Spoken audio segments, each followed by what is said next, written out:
Soldiers इस्तेमाल करते हैं और शूटिंग रेंज के खेल में हाई रेंज की गोलियां इस्तेमाल करना गैर कानूनी है। और हम कानून के लफड़े में नहीं पड़ना चाहते। Okay guys, ready? Yes sir. अब आप सभी लोग अपने अपने शूटिंग गॉगल्स और हेडफोन लगाएं।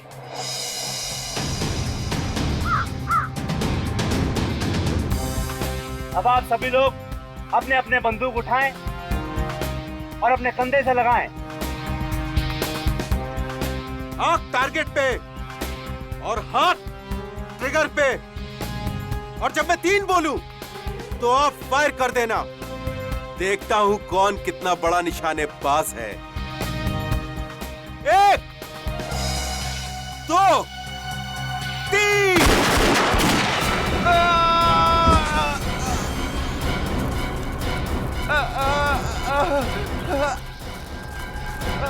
सर रोहित को गोली लगी। अरे कहाँ लगी गोली? शोल्डर पे। अरे ओह गॉड, मुझे बचा लो सर, मैं मरना नहीं चाहता सर। कुछ नहीं होगा तुम्हें, तुम घबराओ नहीं। ईशान, ये क्या किया तुमने? मार दिया इसको। Have you gone mad? तुमने अटेंडेंट पे गोली क्यों चला दी? इसे फौरन हॉस्पिटल लेके जाना होगा। चलो सर आप सही कह रहे, जल्दी जल्दी जल्दी ले चलिए। चलो चलो। ये आपने सही नहीं किया ईशान। अरे बकवास मत करो। हाँ, इसमें इंसान की गलती नहीं है सिर्फ। तुम लोगों को मालूम था ना यहाँ शूटिंग रेंज पे फायरिंग हो रही है, फिर तुम लोग यहाँ क्या कर रहे थे? सर पर इसमें इन लोगों की क्या गलती है? ये लोग तो रेंज से हट के खड़े थे। गलती तो ईशान की है। इसे इतना टेढ़ा निशान क्यों लगाया? हाँ, खुद को स्टेट लेवल का शूटर कहते हो तुम? हर शूटर को यह सिखाया जाता है कि हैंडगन चलाना कितने जिम्मेदारी का काम है। करेक्ट। और तुम इतने सीनियर शूटर होने के बाद भी इतनी बड़ी जिम्मेदारी कैसे भूल सकते हो? ईशान, तुम तो भगवान से प्रार्थना करना शुरू कर दो, क्योंकि अगर इस अटेंडेंट को कुछ हो जाता है ना तो तुम तो बुरे फंसे। मैं अकेला क्यों फंसूंगा? अरे फंसेगे तो ये भी। अरे दिमाग खराब करके रखा है मेरा। अरे कुछ भी गोली मारती ऊपर से। कौन बोल रहा है? हैं?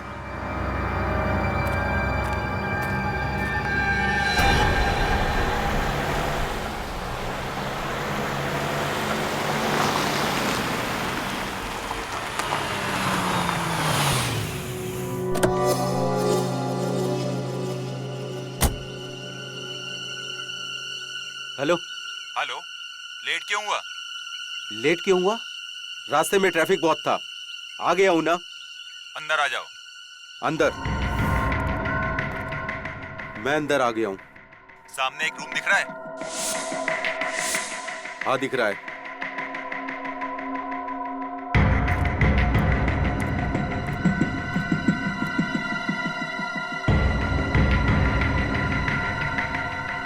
बोल अब।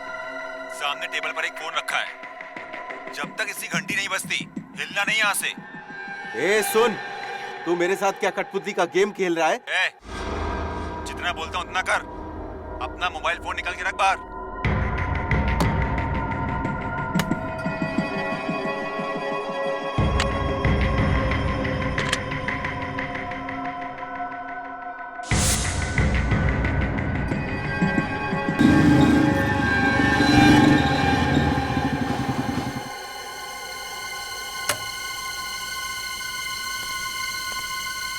हेलो। हाँ,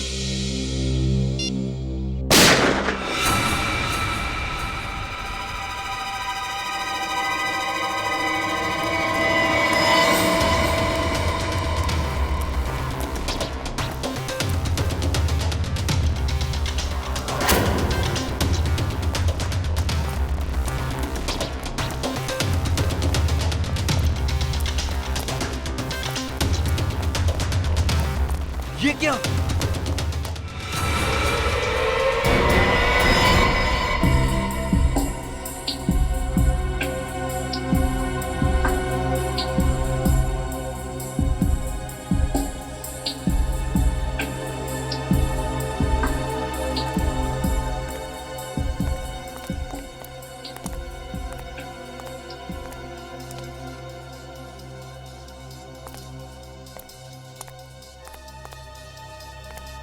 तुम यहाँ क्या कर रहे थे? सर, मैं तो एक लड़की की मदद कर रहा था। वो बेचारी अपने पति को ढूंढ रही थी और मुझे कहा कि इस मिल के अंदर आके ढूंढो। मैं यहाँ पे आ गया और मुझे आते से यहाँ पर गोली चलने की आवाज़ सुनाई दी और मैं यहाँ भाग के आ गया। जब तुम यहाँ पे आए थे इन दोनों लाशों के अलावा किसी और को भी देखा था? नहीं सर। आप जानते हैं कि ये दोनों कौन है? सर पता नहीं सर। आप इस मिल के मालिक हैं और आप जानते नहीं कि ये दोनों अंदर कैसे आए? हाँ? सर यही तो मैं भी सोच रहा हूँ, इनको मरने के लिए मेरा ही मिल मिला था क्या? खामखा मुझे परेशानी में डाल दिया। और सर ये मिल तो 5 साल से बंद है और यहाँ कोई आता जाता भी नहीं है और ये फ़ोन भी बंद पड़ा हुआ है।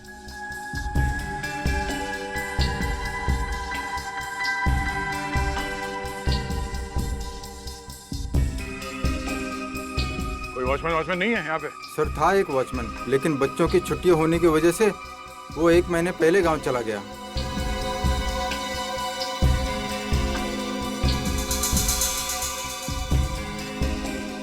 भैया, हाँ सर। भैया जिस तरीके से ये लाशें पड़ी हुई हैं और जैसे गोली लगी है इस आदमी को, लगता है उस औरत ने ही गोली चलाई है इस पर। और उसके बाद इस औरत ने आत्महत्या कर ली। तो क्या इन दोनों को गोलियां उसी गन से लगी हैं? अब ये तो बैलिस्टिक रिपोर्ट के बाद ही पता चलेगा। सर एक और बात समझ में नहीं आ रही, अगर उस औरत को इस आदमी को मारकर आत्महत्या ही करनी थी तो इस मिल में ये टेबल, कुर्सी, फोन, इस सब का इंतजाम क्यों किया होगा? ये वैलेट मिला इसके पास। इस आदमी का नाम ज्ञान है सर, जू में रहता है। और इस औरत की तस्वीर उसके वॉलेट में है सर। सर कहीं ये प्यार का मामला तो नहीं? हो सकता है, पर उसके लिए ये सब तामझाम करने की क्या जरूरत थी? सर एक और बात, मैंने इस ज्ञान का मोबाइल फोन चेक किया, इसमें आखिरी 15 कॉल्स किसी प्राइवेट नंबर से आए हैं। प्राइवेट नंबर से? इस ज्ञान का इतिहास निकालना पड़ेगा, तभी पता चलेगा कि वो औरत है कौन और उसने इसे क्यों मारा। आप लोग इन्हें पहचानते हैं? ज्ञान जी? नहीं सर, ये नहीं हो सकता सर। इन्हें किसने मार दिया? इनकी तो किसी से कोई दुश्मनी भी नहीं थी। ये कौन है? जी ये रूपल जी है, ईशान की मम्मी। आप में से कोई बता सकता है कि ज्ञान जी और रूपल जी के बीच में क्या संबंध है?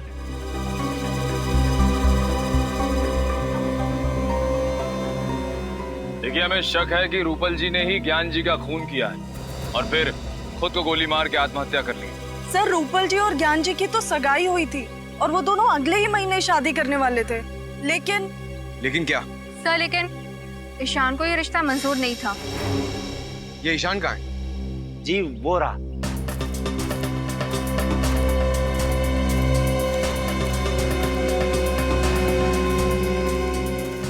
क्या हुआ सर? आपने इतना अर्जेंटली क्यों बुलाया? और ये लोग कौन है? हम लोग CID से। ईशान, हमें आपसे आपकी माँ रूपल जी और ज्ञान जी के बारे में कुछ बातें करनी है। देखिए सर, आपको मेरी मम्मी के बारे में जो पूछना है पूछिए, मगर मुझे ज्ञान जी के बारे में कोई बात नहीं करनी। देखिए ईशान, खून का मामला है, थोड़ा तो कोऑपरेट करना पड़ेगा। खून? किसका खून? ज्ञान जी का। क्या? पवन मिल्स में हमें उनकी लाश मिली, किसी ने उन्हें गोली मार दी है और हमें तो मैं क्या करूं? मैं मानता हूं कि मैं उनसे नफरत करता था, पर मैंने उन्हें नहीं मारा। जी नहीं, आपने नहीं, लेकिन आपकी माँ ने उन्हें मारा और उसके बाद उन्होंने आत्महत्या कर ली। क्या? माँ ने आत्महत्या? ये आप क्या कह रहे हैं सर? मेरी ईशान, मैं आपका दर्द समझ सकता हूँ। क्या आपको लगता है कि आपकी माँ ने आत्महत्या की होगी? बिल्कुल नहीं सर, वो तो कितनी खुश थी सर, हमेशा की तरह टाइम पे उठी भी, योगा की और 9 बजे ऑफिस के लिए निकल गई। सर ये नहीं हो सकता सर। संभालिए अपने आप। आपको ज्ञान जी के बारे में जो कुछ भी पता है प्लीज हमें बताइए। मैं आपको बताता हूँ, यहाँ पर एक छोटा सा हादसा हुआ था जिसमें एक अटेंडेंट को हल्की सी चोट लग गई थी। उस अटेंडेंट को जब हॉस्पिटल ले जा रहे थे तब ज्ञान जी को एक फोन आया। वो फोन सुनते ही ज्ञान जी बहुत घबरा गए थे नर्वस होकर तुरंत ही यहाँ से चल दी। गए कहाँ थे आपको पता है? जी नहीं, कहाँ गए इसका पता नहीं चला। कितने बजे गए थे ज्ञान जी यहाँ से? तकरीबन 12 बजे। सर ईशान सर पहले ही चले गए थे, ज्ञान जी से भी पहले। सर रूपल जी ऑफिस गई थी और ज्ञान जी शूटिंग रेंज से निकले। फिर ये लोग पवन मिल्स कैसे पहुंचे? और फिर ज्ञान जी को फोन किसने किया होगा? लेकिन ज्ञान जी को मारने के बाद रूपल जी ने आत्महत्या क्यों कर ली? इन सभी सवालों के जवाब हमें ढूंढने हैं।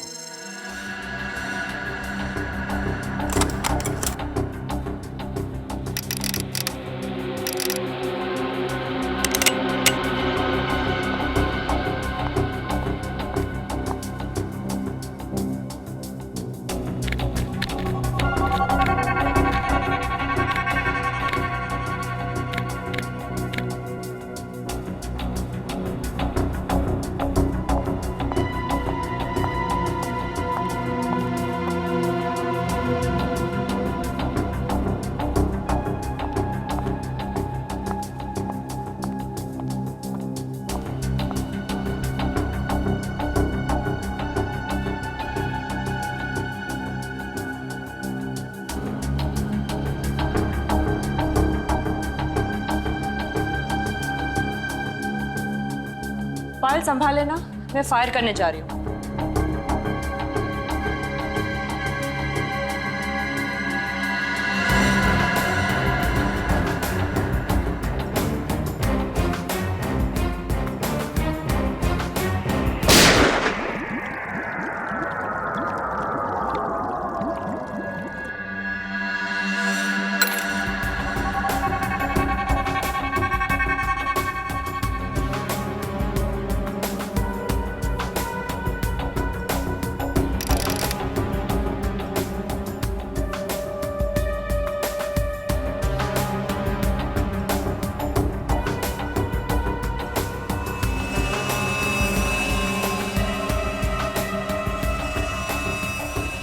मैम, हाँ ये देखिए 3 घंटे में 3 बार रिपोर्ट निकाली, फिर भी रिजल्ट वही आ रहा है।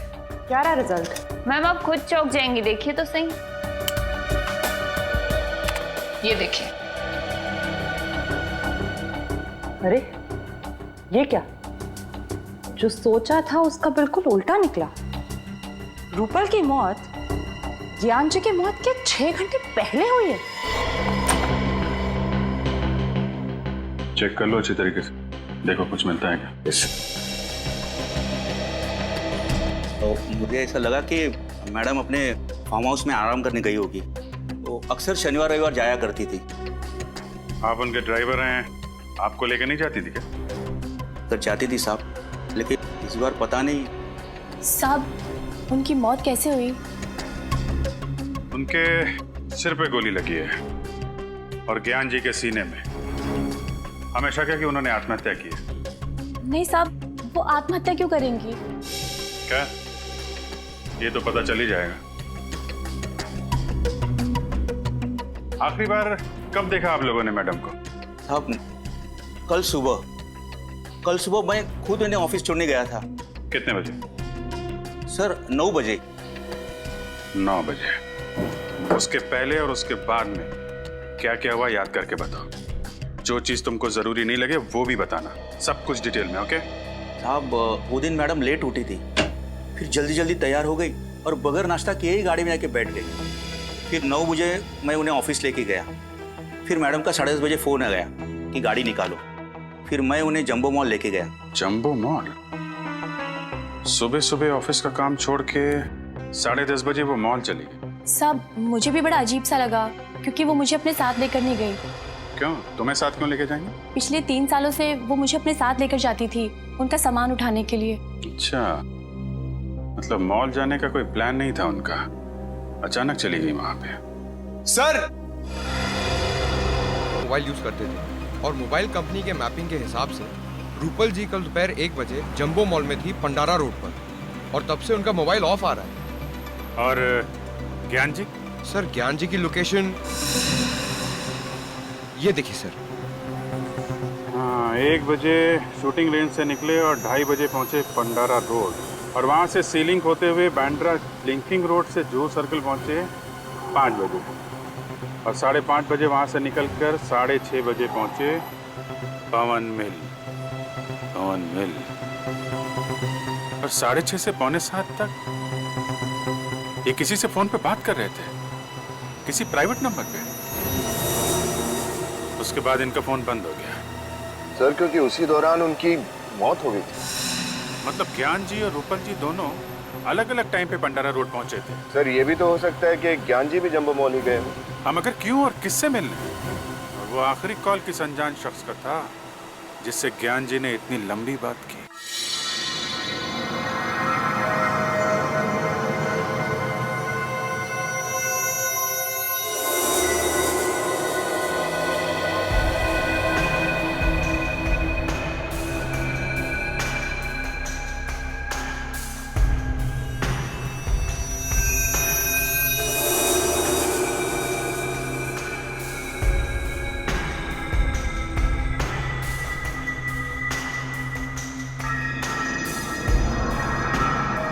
रतन जी सर।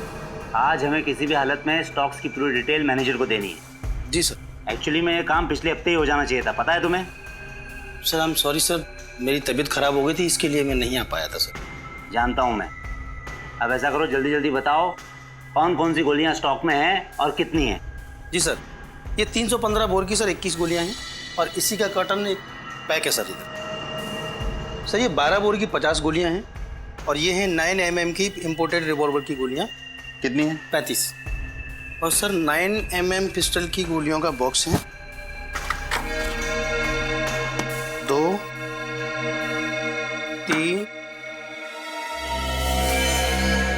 ये क्या? ये बॉक्स तो खुला हुआ है। हाँ सर। तो तुमने ये बात मुझे पहले क्यों नहीं बताई? सर मुझे लगा कि ये बॉक्स आपने खोला होगा। अरे पागल हो गए हो क्या तुम? अगर ये बॉक्स मैंने खोला होता तो क्या मैं तुमसे सवाल करता? और ये क्या? इसमें 6 गोलियां गायब है, कहाँ गई वो 6 गोलियां? सर मुझे नहीं मालूम सर। सर आप मुझ पर शक कर रहे हैं सर। तो फिर क्या करूं? तुम्हारे अलावा और किसकी हिम्मत हो सकती है यहाँ से गोलियां ले जाने की?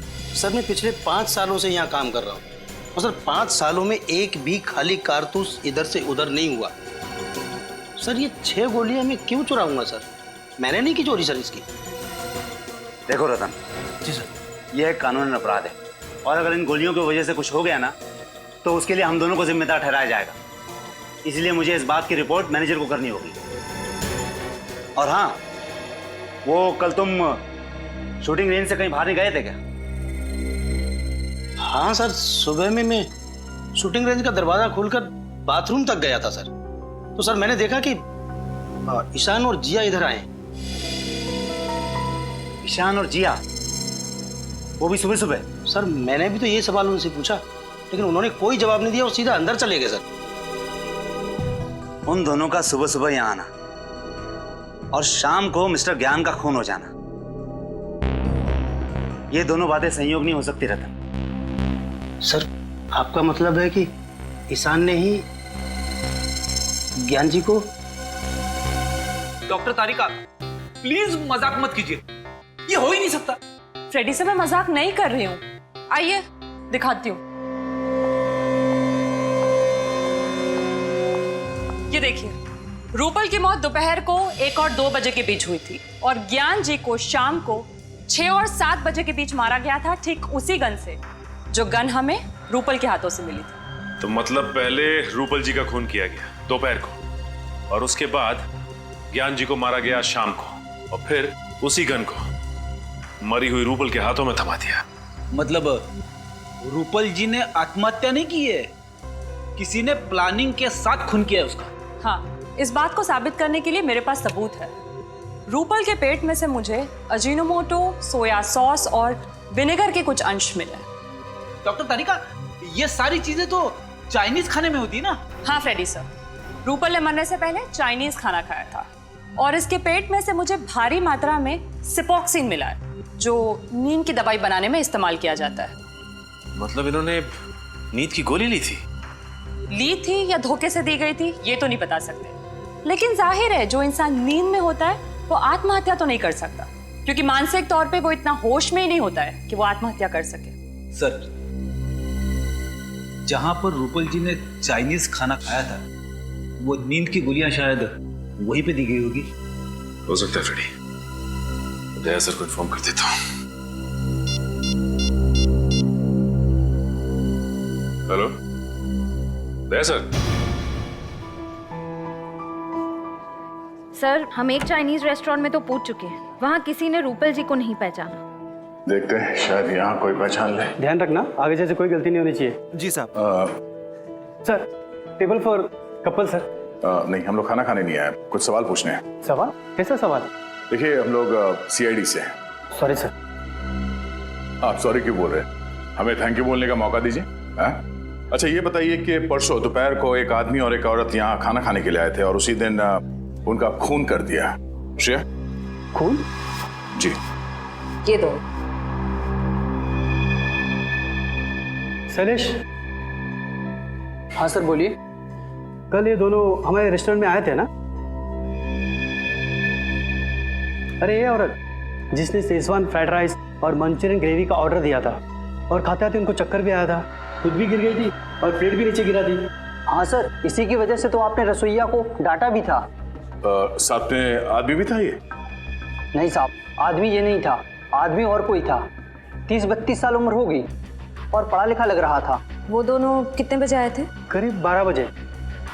दोनों खाना खा रहे थे कि अचानक मैडम बेहोश होकर गिर गई। हम सब बहुत घबरा गए, लेकिन वो आदमी बिल चुकाकर फटाफट मैडम को लेकर निकल गए यहाँ से। मतलब औरत जानबूझ के बेहोश नहीं हुई है, नींद की दवाई दी गई थी उसे। पेमेंट कैसे किया इन लोगों ने? क्रेडिट कार्ड से सर। क्रेडिट कार्ड से? क्रेडिट कार्ड की डिटेल चाहिए हमें जल्दी।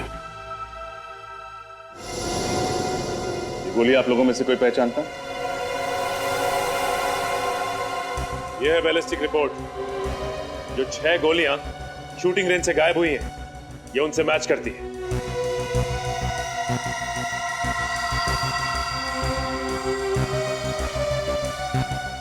बोलो जी, तुमने ही चुराई थी नहीं गोली? सर आप ये क्या कह रहे हैं? मैंने कोई चोरी नहीं की है। झूठ मत बोलो। कल सुबह सुबह ईशान के साथ तुम ही आई थी ना यहाँ? हाँ सर, ये बात सच है कि कल मैं और ईशान सुबह सुबह जल्दी पहुंच गए थे, लेकिन इसका मतलब ये तो नहीं कि मैंने कोई चोरी की हो। इनफैक्ट मैं तो अपनी जगह से हिली तक भी नहीं थी। बट यस, ईशान लगभग 15 मिनट के लिए कहीं गायब हो गया था, है ना ईशान? नहीं, मैंने किसी को नहीं मारा। नहीं, भागने की कोशिश भी मत करें। तुम्हारी भलाई इसी में है कि सब कुछ सच सच बता दो। सर ये सच है कि 6 गोलियां मैंने ही चुराई थी, क्योंकि मैं ज्ञान सर से नफरत करता था और नहीं चाहता था कि वो मेरी माँ से शादी करे। इसलिए तुमने उन्हें मार दिया? नहीं, मैंने उन्हें नहीं मारा। ज्ञान सर को मारने के इरादे से मैंने घर में चुराई हुई 6 गोलियां डाली थी और उनका पीछा करते करते मैं पंडारा रोड के जम्बो मॉल तक भी पहुंच गया था, लेकिन मेरी गाड़ी अचानक एक भिखारी से टकरा गई, इसलिए उसे देखने के बहाने मैं बाहर उतरा। लेकिन जब मैं वापस गाड़ी में आया तो मैंने देखा कि मेरी गन सीट पे से गायब थी। वो गन जो तुम्हारी गाड़ी से चोरी हुई किस कंपनी की थी? ग्रे मेटल कंपनी की थी, 9mm बोर की थी। यही है वो पिस्टल? हाँ सर, यही गन थी। यही गन तो रूपल जी के हाथ में मिली थी। झूठ बोल रहा है सर ये। खून करने के बाद ये गन इसी ने वहां रखी थी और ये भिखारी वाली कहानी भी रची हुई है। ईशान, जब तक ये केस सॉल्व नहीं हो जाता तुम हमारी हिरासत में रहोगे, समझे? डॉक्टर कुंदन है क्लिनिक में? डॉक्टर कुंदन तो आज नहीं है। यही उम्मीद थी। कहाँ है इस वक्त? CID? क्या किया है डॉक्टर कुंदन ने? कल दोपहर 12:30 बजे पंडारा रोड के जंबो मॉल में एक चाइनीज रेस्टोरेंट में रूपल जी के साथ खाना खा रहे थे। सर, रूपल जी तो उनकी पेशेंट है और अगर उनके साथ खाना खाया भी है तो क्या हुआ? क्योंकि खाना खाने के 1 घंटे बाद रूपल जी की मौत हो गई। क्या? तुमने आखिरी बार डॉक्टर कुंदन को कब देखा था? सर, परसों शाम को, और हमेशा की तरह वो अपना आखिरी पेशेंट अटेंड करके चले गए थे और मैंने ही क्लिनिक बंद किया था। मतलब क्लिनिक की 2 चाबियां हैं, एक आपके पास रहती है, एक डॉक्टर कुंदन के पास। जी सर, और बल्कि मैंने भी सर का काफी फोन ट्राई किया पर सर का फोन बंद था। और अगर फोन बंद है तो उन्होंने रूपल जी को रेस्टोरेंट कैसे बुलाया? केबिन कहाँ है उनका? जरा दिखाइए।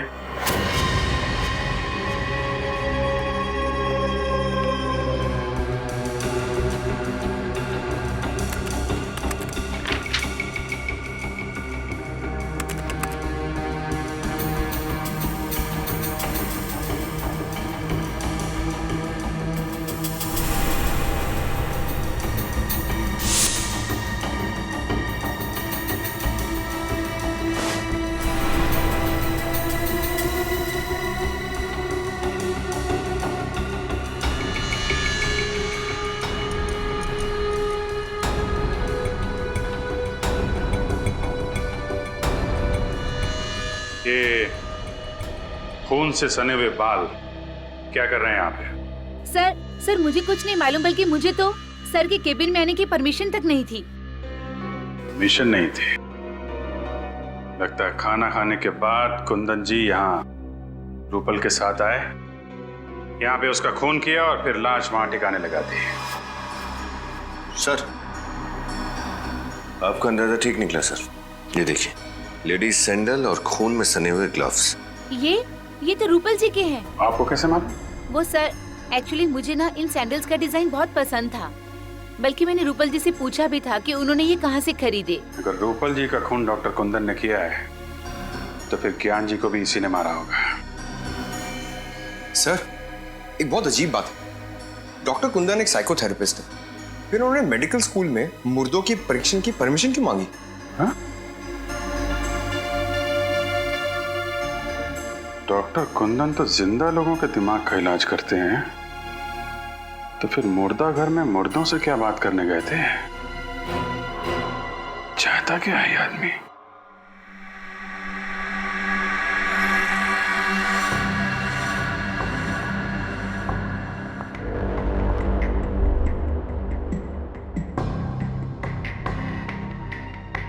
डॉक्टर तारिका, कौन सी नई बात पता चली? सचिन, मैं ये बताना चाहती हूँ कि ज्ञान जी का खून जिसने भी किया है, मगर गोली उतनी ही दूरी से चलाई गई है जहां पर रूपल बैठी थी, मरी हुई। ये कैसे बता सकती हैं आप? ट्रेजेक्टरी टेस्ट के द्वारा। आइए सर, ये देखिए, गोली यहां से चली और यहां से बाहर निकली। डमी के अंदर जो होल है उसकी गोलाई भी उतनी ही बनाई गई है जितनी कि उस गोली की थी, 0.9 mm। अब मान लीजिए मैं रूपल हूं। रेडी सर, जरा प्लीज लाइट ऑफ करेंगे? यस। जब रूपल हमें मिली मरी हुई, तब उसके हाथ में गन इस तरह से थी। अब ये लेजर ये साबित करेगा कि जब ज्ञान जी पर गोली चली तब खूनी कितनी दूरी पे था और गोली किस एंगल से चली। ऐसा हुआ था सब कुछ। रेडी सर, जरा लाइट्स ऑन करेंगे प्लीज? यस। एक बात समझ में नहीं आ रही। माना कि रूपल जी के हाथों में गन पाउडर लगा हुआ था, लेकिन जब ज्ञान जी की मौत हुई उससे पहले ही रूपल मर चुकी थी, तो फिर रूपल ने गोली चलाई तो चलाई कैसे? सर, अगर ज्ञान जी को सामने से गोली मारी है तो फिर उन्होंने खूनी को देखा कैसे नहीं? और तो और उन्होंने अपने आप को बचाने की कोशिश कैसे नहीं की? रेडी, कुछ तो ऐसा है जो हम लोग देख नहीं पा रहे, क्योंकि दुनिया का कौन सा ऐसा आदमी होगा जो मौत को सामने से आता देख अपने आप को बचाना नहीं चाहेगा। आप सब लोग मेडिकल स्टूडेंट्स हैं, इसलिए रिगर मॉर्टिस की थ्योरी के बारे में तो आप सब लोगों को बहुत अच्छी तरह पता है। आज हम प्रैक्टिकली देखेंगे कि रिगर मॉर्टिस आखिर कैसे होता है। किसी भी आदमी के मरने के बाद उसके शरीर में केमिकल चेंजेस कैसे आते हैं। उसके मरते ही कुछ घंटे के अंदर उसका ब्लड ठंडा हो जाता है और उसके शरीर के अलग अलग हिस्से सिकुड़ जाते हैं। लगभग 3 घंटे बाद रिगर मोर्टिस का असर शुरू होता है और इसकी शुरुआत चेहरे से होती है और तकरीबन 12 घंटे बाद शरीर का पूरा खून जम जाता है और शरीर इतना ठंडा पड़ जाता है कि इसे हिला पाना नामुमकिन होता है। सर, 48 घंटे से लेकर 60 घंटे के अंदर तक शरीर का सड़ना और गलना भी शुरू हो जाता है ना? करेक्ट, लेकिन इतने घंटे तक हम वेट नहीं कर सकते। हम लाश की वीडियो रिकॉर्डिंग करते हैं ताकि उसे बाद में देखा जा सके कि उस लाश पे उस रिगर मॉर्टिस का कितना असर हुआ। एक्सक्यूज मी सर, आपसे कोई मिलने आया है। ओके, एक्सक्यूज मी, मुझे कोई मिलने आया है। Hello doctor, okay. Hi, how are you? कैसे हैं आप? मैं अच्छा हूँ, आप कैसे? I am good. आप किसी परमिशन लेटर के बारे में जानना चाहते थे? हाँ, वो doctor Aarav, psychotherapist doctor Kundan ने इस लेटर के जरिए आपसे गुजारिश की थी कि वो यहाँ आकर देखना चाहते हैं कि मर जाने के बाद आदमी के शरीर में क्या क्या बदलाव आते हैं। Doctor Kundan, human psychology doctor, मैं जानता हूँ उन्हें। इन्होंने परमिशन ली थी, लेकिन अपने लिए नहीं, किसी और के लिए। क्या? कोई और आया था यहाँ पे राइगर मॉर्टिस की जानकारी हासिल करने के लिए? हाँ, एक लड़की थी, मेडिकल स्टूडेंट थी, 1 महीने में कई बार आती थी वो, और राइगर मॉर्टिस का लाशों के ऊपर क्या इफेक्ट होता है उसे देखती थी। उसके बाद अपने नोट्स बनाती थी। उसके बाद हम लोग जो सारा दिन रिकॉर्डिंग करते हैं शाम को उसे भी लेके जाती थी। लेकिन इतनी टैलेंटेड और इतनी लगन वाली लड़की मैंने पहले कभी नहीं देखी। आई विश के वो बहुत बड़ी डॉक्टर बनेगी। और इस लड़की को डॉक्टर कुंदन ने भेजा था। जी। आपको उस लड़की का नाम याद है? इसका नाम जिया था उसका नाम। जिया? सर कहीं ये वही जिया तो नहीं जिसने ईशान के खिलाफ गवाही दी थी? सर मेरे पास उसका नंबर है, ये देखिए। मैंने भी जिया को कई दफा कॉल किया, ये उसका नंबर। तो नंबर मैच करना। रिगर मोर्टिस का असर धीरे धीरे शरीर के निचले भाग पर भी होने लगेगा। सर ये वही जिया है। वही जिया है। डॉक्टर कुंदन ने रूपल को मारने से पहले जिया को यहाँ पे राइगर मॉर्टिस की जानकारी हासिल करने के लिए भेजा, लेकिन क्यों? दया, तुम्हारे इस क्यों का जवाब है मेरे पास। जवाब है?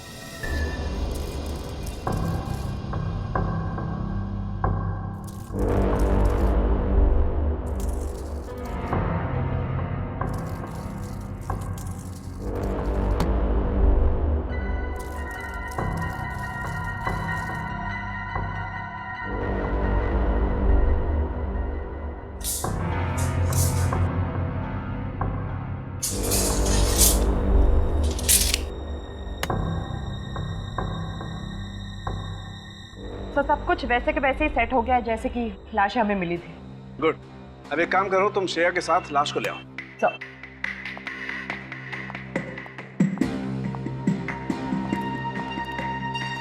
डॉक्टर साहब, यहाँ पे पुतला, बाहर उस लड़की की लाश, अब यहाँ पर क्राइम सीन को रिकंस्ट्रक्ट करने की कोशिश कर रहे हैं क्या? हाँ दया, बिल्कुल वही कर रहा हूँ। और मैंने ऊपर कैमरा भी फिट कर दिए जो सारी रिकॉर्डिंग करेंगे, ताकि हमें मॉनिटर पे पता चल जाएगा बाहर कि अंदर क्या हो रहा है।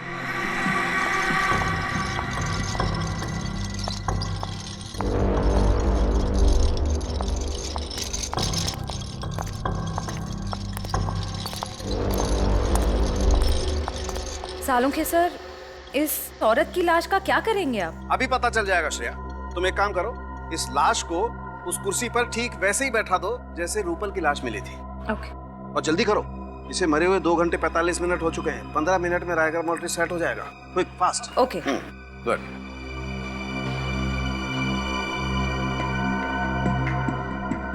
गुड। तारिका, अब तुम एक काम करो, बाहर जाकर के मॉनिटर चेक करो, देखो कि सारे कैमरा सही तरीके की रिकॉर्डिंग कर रहे हैं या नहीं।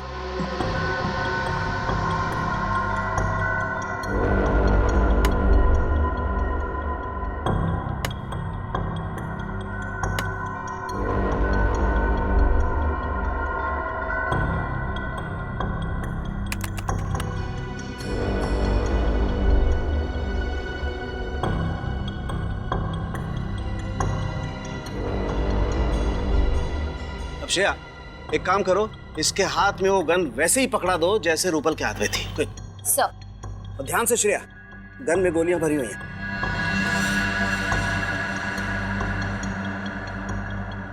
दया, बॉक्स में एक लकड़ी का पीस होगा, देखो जरा। ये हाँ।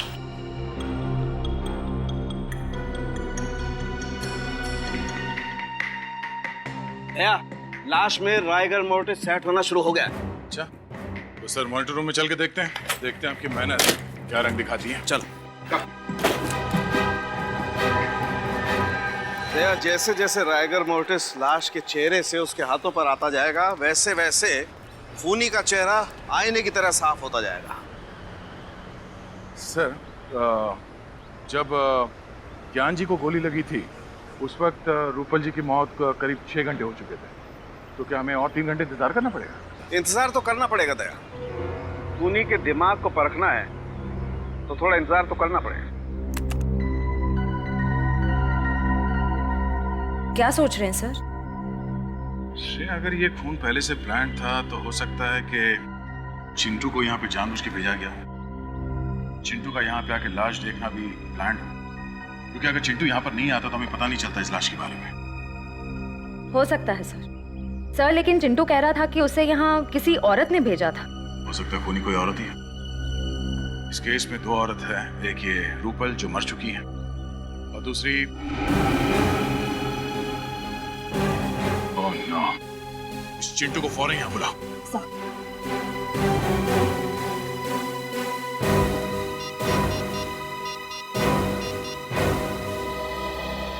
चिंटू, इंस्पेक्टर श्रेया बोल रही हूँ सीआईडी से। देखो, तुम जल्द से जल्द पवन मिल्स में आ जाओ, ठीक है?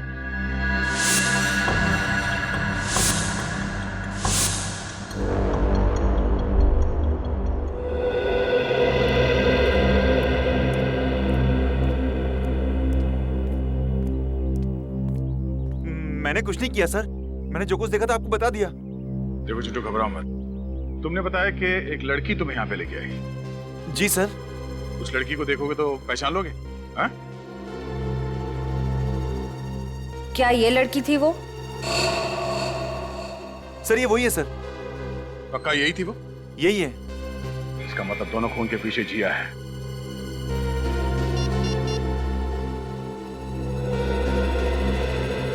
रजत, फौरन जिया के घर जाओ, उसे अरेस्ट कर लो। अब वही बताएगी कि यहाँ इस फैक्ट्री में हुआ क्या था।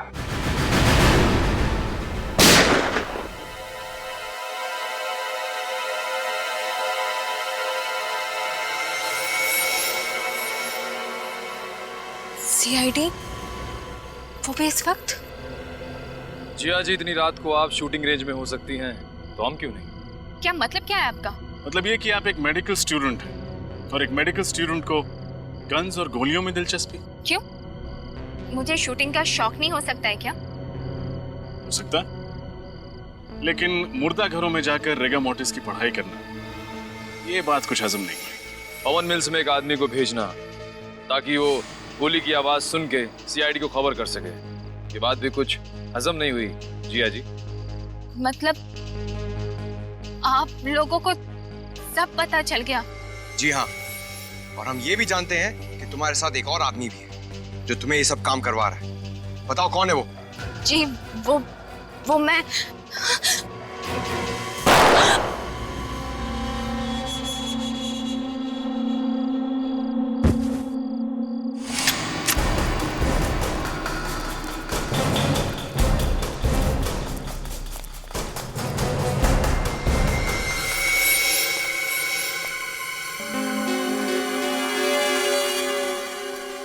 हाथ से निकल गया।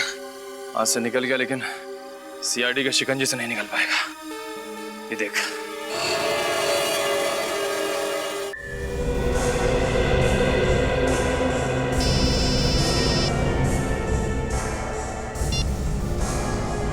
हेलो।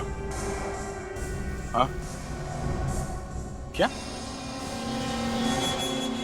ठीक है, तुम उस गन को संभाल के रखना, वो गन ही हमें खूनी तक पहुंचाएगी। ओके।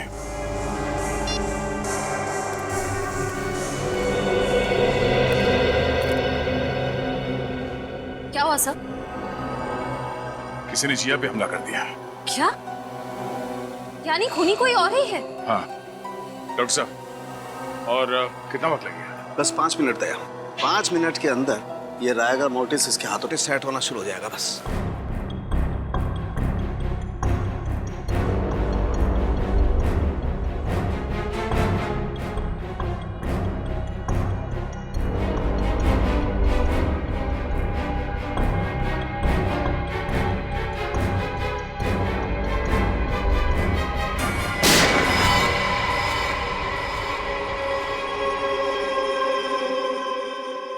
ये देख, ऐसे हुई थी मौत। पर अगर ज्ञान जी के सामने रूपल जी की लाश थी तो उन्हें वो लाश दिखी कैसे नहीं? इसका मतलब है जरूर कुछ तो होगा ज्ञान जी और रूपल जी के बीच, जिसकी वजह से ज्ञान जी को रूपल जी की लाश नहीं दिखी। लेकिन क्या? अंदर चल के देखते हैं सर।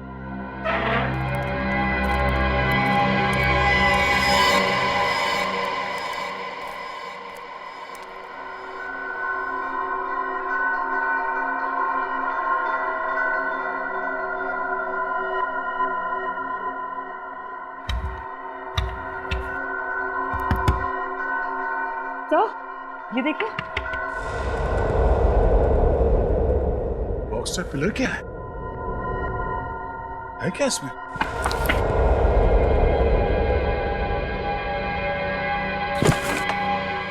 अरे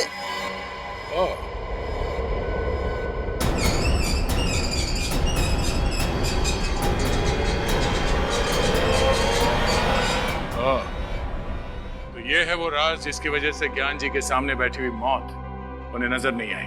ये पर्दा देखो दे, ये छेद देख रहे हो पर्दे पे? पर्दे पर ये छेद गोली लगने की वजह से हुआ है। ये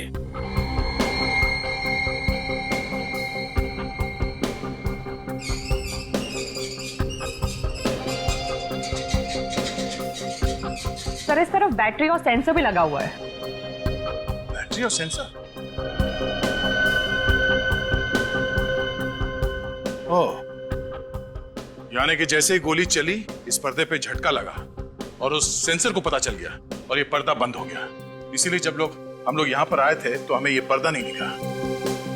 तो शायद जब ये गोली चली ज्ञान जी के ऊपर, खून यहीं पर था।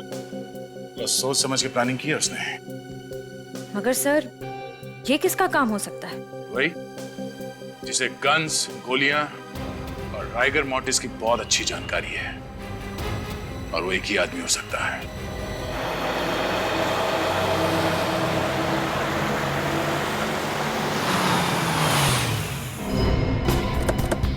गुड मायरा, मैंने तुम्हें कितनी बार समझाया, राइफल हमेशा कंधे के लाइन में होनी चाहिए। ऐसे, बिल्कुल ऐसे। Okay sir. Okay okay. अब गोली बिल्कुल निशाने पे लगेगी। मायरा, अनिकेत सर जो सिखा रहे हैं वो ध्यान से नहीं सीखोगी तो जिसने रूपल जी का और ज्ञान जी का खून किया उसके जैसा शार्प शूटर कैसे बनोगे? अरे सर, ये किसी का खून तो क्या, अंधेरे में किसी को जख्मी भी नहीं कर सकती है। सर, जिया ठीक तो है ना? जिंदा है, लेकिन अफसोस की बात यह है कि खूनी अभी भी पकड़ा नहीं गया। सर तो फिर आप लोग खूनी को पकड़ते क्यों नहीं? आप जानते हैं खूनी कौन है? खूनी को मैं नहीं तो सर। मगर हम जानते हैं कि खूनी इसी शूटिंग रेंज में। आप हम लोगों पे शक कर रहे हैं? शक ही नहीं, पूरा यकीन है कि खूनी आप ही में से कोई एक है। कौन है वो? पहले आप ये बताइए कि शूटिंग रेंज में बिना चेकिंग के गोली या गन लाना या ले जाना मुमकिन है? नहीं, बिल्कुल नहीं, क्योंकि हमारी सिक्योरिटी बहुत चुस्त है। बिल्कुल सही कहा आपने। अब जरा ये देखिए, ये वही गन है जिससे जिया पर हमला हुआ था। क्या इस तरह की गन आपके शूटिंग रेंज में इस्तेमाल होती है? नहीं सर, इस तरह की गन तो हमारे यहाँ पर इस्तेमाल नहीं होती। तो फिर ये गन शूटिंग रेंज के अंदर आई कैसे? अच्छा, आप ये बताएंगे कि यहाँ पे कोई ऐसा आदमी है जिसकी इस शूटिंग रेंज में आते वक्त सिक्योरिटी जांच नहीं होती है? हाँ सर, एक तो ज्ञान जी और दूसरे अनिकेत सर। जब जिया पर हमला हुआ तब ज्ञान जी तो जिंदा थे नहीं, तो बचे सिर्फ अनिकेत सर।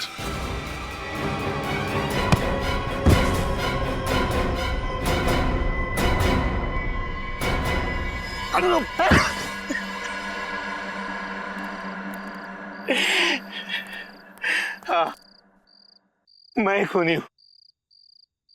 मैंने ही रूपल का खून किया है। दरअसल मुझसे ज्ञान और रूपल का रिश्ता देखा नहीं जाता था। मैं रूपल को तब से चाहता था जब वो मेरे साथ कॉलेज में पढ़ा करती थी। बहुत प्यार करता था मैं उससे, लेकिन उसने किसी और से शादी कर ली। और उसके गम में मैंने भी कसम खा ली कि मैं सारी जिंदगी कुंवारा रहूंगा। लेकिन एक दिन अचानक रूपल के पति की मौत के बाद मुझे ऐसा लगा कि शायद किस्मत मुझे एक और मौका दे रही है। लेकिन इससे पहले कि मैं अपने दिल की बात रूपल को कहता, ये ज्ञान बीच में आ गया और मेरी आंखों के सामने मेरा प्यार और उसकी बेशुमार दौलत मेरे हाथों से खिसकती नजर आई। ये बात मुझसे बर्दाश्त नहीं हुई। इसलिए रिगर मोर्टिस का अनोखा तरीका अपनाने के लिए तुमने पहले रूपल जी को मारा? हाँ,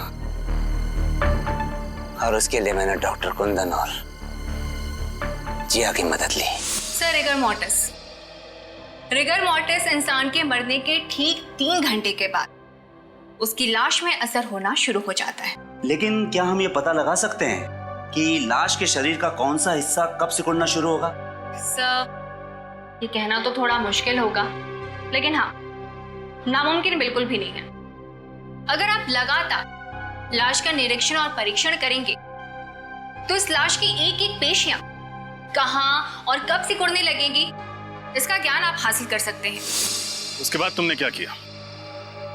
फिर मैंने रूपल की लाश को ले जाकर पवन मिल्स में रख दिया।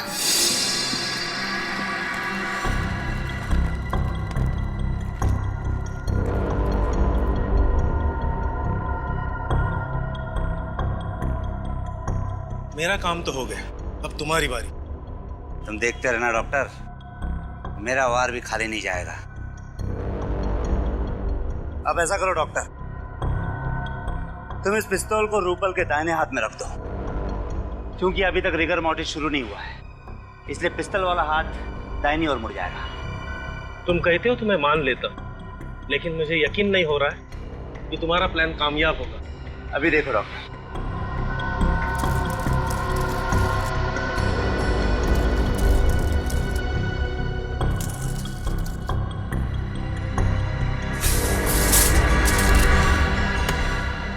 देखा डॉक्टर, जब अकल, हुनर और कोशिश ये तीनों एक ही जगह जमा हो जाती है ना, तो वहां पे सिर्फ एक ही चीज मिलती है, कामयाबी।